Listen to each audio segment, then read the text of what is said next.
If a baby were left alone in the woods, how would it manage to survive? We humans come into the world completely helpless. So if a child is removed from its parents and the comforts of home, could it survive? We've all heard this sort of story before. Tales of so-called feral children who live in the wild, often as part of a family of animals. But are these stories real? Dr. Douglas Candland has studied the phenomenon of feral children and their alleged interactions with wild animals. He's examined hundreds of reported cases and says that most rely on eyewitness accounts and have certain elements in common. We all said the child had no recognizable speech. The child did not like to eat cooked food. The child walked on all fours. So, quite properly, people were saying, this is a wild child. But just how reliable are these accounts? One of the most compelling cases in modern history comes from Kampala in Uganda.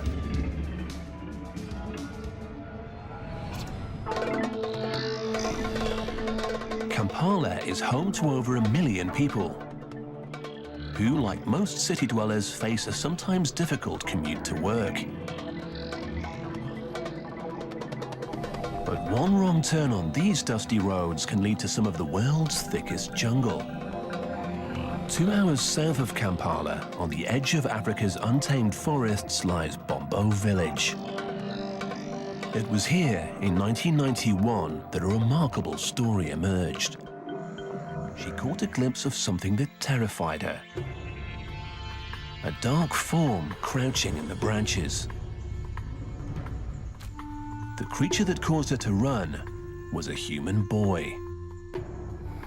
Later, when the woman realized what she'd seen, she went back into the jungle and brought the child home. The local villagers felt sorry for him, but they weren't quite sure what they were seeing. Everybody came to see the new boy, who had hair all over, and he had no toe. The toe was bitten by monkeys.